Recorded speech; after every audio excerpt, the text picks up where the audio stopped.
Siamo nella bellissima piazza San Giovanni, oggi è domenica 28 ottobre ed è una giornata molto speciale perché siamo in partenza per le pendici dell'Etna. Oggi avremo un'esperienza davvero entusiasmante di riscoperta del nostro territorio, visiteremo la tenuta San Michele e ci immergeremo nella bellezza della cantina Murgo con l'associazione Mangiare Bene Non Solo. Con noi qui c'è Gaetano Bongiovanni a cui lascio la parola perché ci spiegherà meglio cosa andremo a fare oggi e perché è importante questa giornata. Sì, come hai detto te Federica, appunto l'associazione Mangiare Bene Non Solo riprende anche per quest'anno una serie di iniziative, in particolar modo proprio l'evento questo di oggi, un evento gastronomico dove nella giornata di oggi presenteremo il manuale di Vincenzo Tubolino, sommelier, che assieme all'associazione presterà la sua opera per quanto riguarda un corso di sommelier riservato ai docenti degli istituti alberghieri.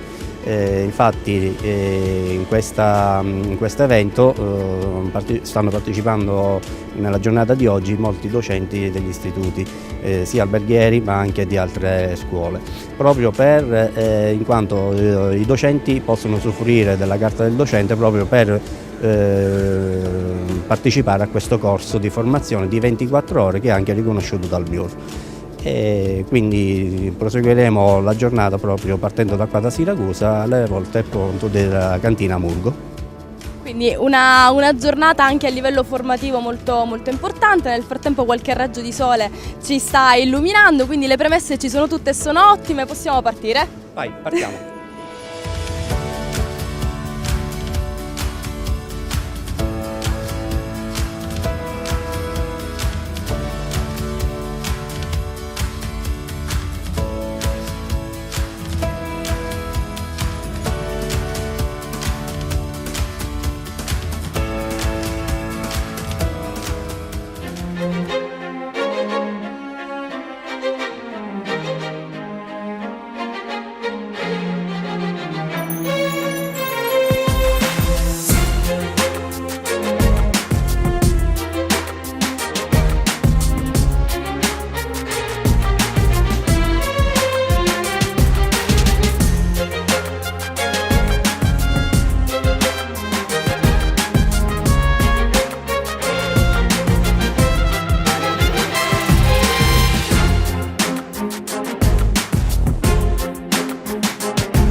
Siamo qui presso le cantine Murgo e siamo in compagnia del professore Vincenzo Tubolino, designato dall'associazione Mangiare Bene Non Solo per il corso di sommelier.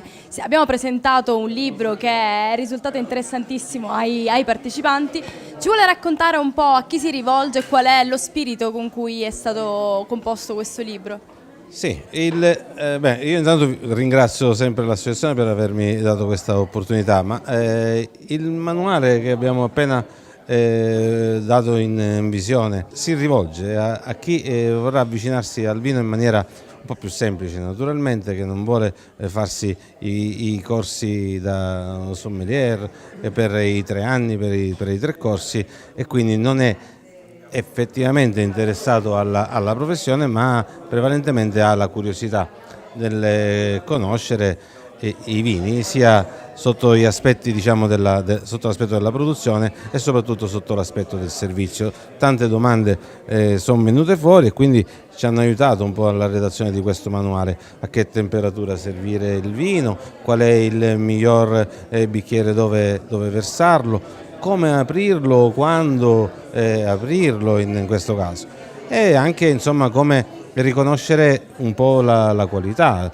leggendo l'etichetta a volte, oppure con piccoli momenti di degustazione, senza voler nulla togliere, ripeto, ai professionisti del settore.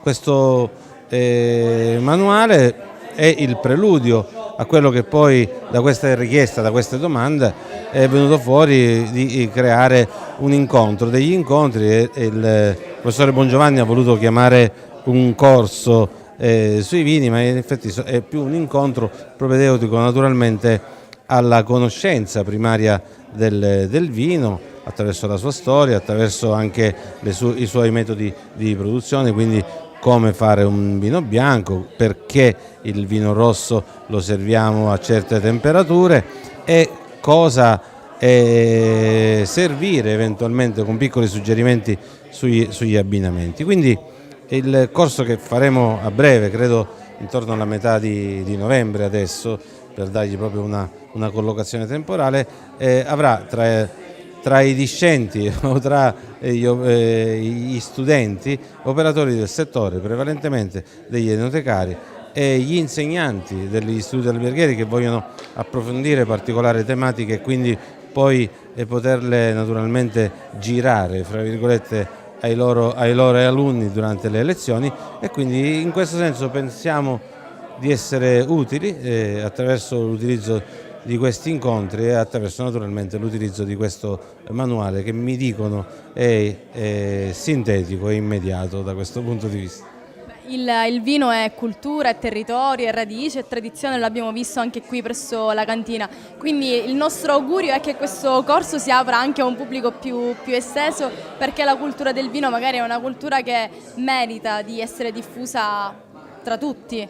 Sì, certamente, ma ripeto, come lei ben diceva, questa giornata ne è l'esempio probante. C'è sempre tanto entusiasmo. Il vino poi ha la caratteristica, così come il cibo, di creare convivialità, per cui ci si scambiano pareri, ci si rende anche più liberi di socializzare, anche di stare appunto insieme, per cui è sempre un'occasione soprattutto per calpestare il territorio.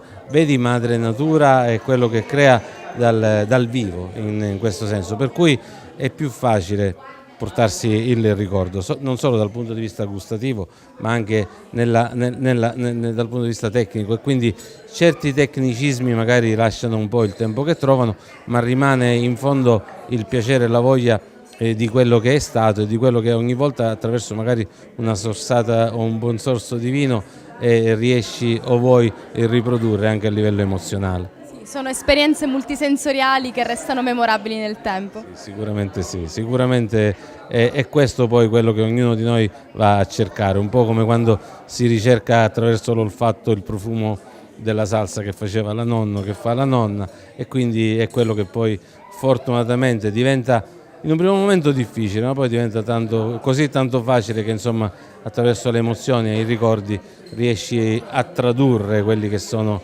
le sensazioni, appunto, sia gustative che dal punto di vista odoroso. Bene, allora tanti in bocca al lupo, e io vado a leggere il libro e vado a scoprire qualcosa in più su questo mondo magico del vino. Grazie, cincin a tutti, prosit. A proposito delle visite in cantina, delle degustazioni, delle esperienze come quella che abbiamo vissuto prima, cos'è che più colpisce i visitatori? Ma io, diciamo, sta nascendo adesso un turismo specifico per il vino, si parla addirittura di enoturismo, però è ancora agli albori, credo. La maggior parte della gente in realtà non ha una conoscenza specifica, ma c'è comunque interesse. Ora è un po' difficile capire che cosa possa interessare di più. Io credo che sia anche l'autenticità, il fatto di avere comunque un'azienda che ha una dimensione che per me è ideale, cioè non è né troppo grande né troppo piccola. Quando si fanno volumi enormi è un modo diverso di lavorare, sia di vinificare che di vendere il vino. Perché se io dovessi vendere 4 milioni di bottiglie non è che potrei venderli facilmente, avrei bisogno di una struttura con dei professionisti che sono proprio che dividono la terra a fette e ogni fetta deve recepire una certa quantità di vino. Noi non abbiamo questa esigenza, per fortuna. Abbiamo ormai delle persone che ci conoscono e hanno fiducia in noi, ecco. E speriamo sempre di non deluderli, ecco.